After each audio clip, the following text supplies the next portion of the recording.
Now for the second exercise. The second exercise is called It Starts With Me.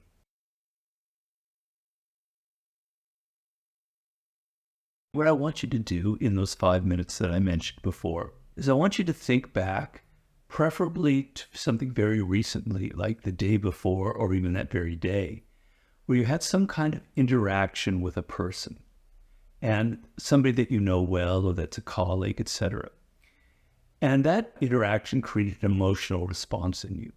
You were excited, or more often, you were upset, or you were a little bit angry, or you're a little resentful, or you're insecure, for instance. You said something and maybe it didn't cause the reaction that you wanted, and you're worried about how they're responding to you, okay? And so I want you to focus on one of these interactions. I don't want to overload you. Don't go back tunneling through your past and all, going back to your childhood. Just one that happened like the day before, and to focus on it and to think in the following terms, okay? What is it that I did that maybe created this situation, created this response in the person that angered or upset me? Now, the reason I want you to focus on this is anytime there's an interaction with people, it's like an energy that occurs, right? And that energy is dynamic. It's never one person. It's never one person doing something to you or you to them. It's always a back and forth, a kind of chemistry. And if you pay attention to your interactions in daily life, you will notice how they're always different. So with your boss, there's a different energy that you have, maybe a little more intimidated.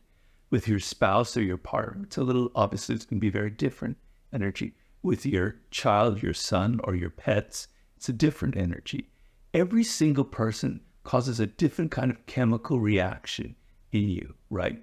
And that reaction gives a back and forth dynamic. It's never one way.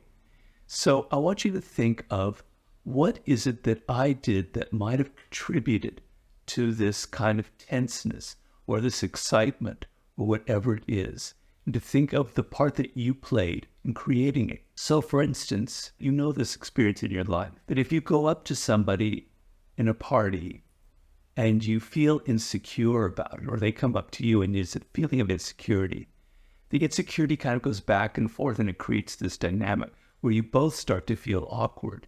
But if the opposite happens and you feel confident, it kind of creates this dynamic where you both kind of open up. I want you to think of that and be aware of that in this single interaction. What is it in your energy, in your mood, that probably contributed to this kind of emotional reaction that we're referring to, okay? And then, if you're able to focus on that, I want you to take it out in the real world and look at an interaction as it's happening in real time.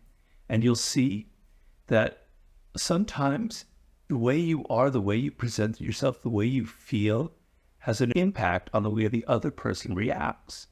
I want you to notice that. I want you to be aware that it's not just the other person being toxic or being bad, but there's an energy that you have that you bring that is contributing to the situation. I want you to be aware of it, because now if you're aware of it, you can maybe control it. The point of this is not to make you blame yourself. Let's say you're dealing with someone who is toxic. It's not that it's your fault or anything, but oftentimes when we're dealing with a toxic personality, we are weak or we are submissive or we're allowing it to happen, or we're actually seduced or charmed by them. So we're bringing our own energy, we're bringing our own insecurities, our own weaknesses to the relationship. And if you're aware of it, it gives you the power to control them. So once again, in the real world, once you've mastered this exercise, when you're dealing with a person, just once a day, if you can do it for a couple minutes, that's all I ask. Step back and go, what is it about my mood or my energy or what I say that is involved, that is creating, that is contributing to the kind of emotions and the nature of the interaction that I'm having with this person? So that's the second exercise. It starts with me. Thank you very much.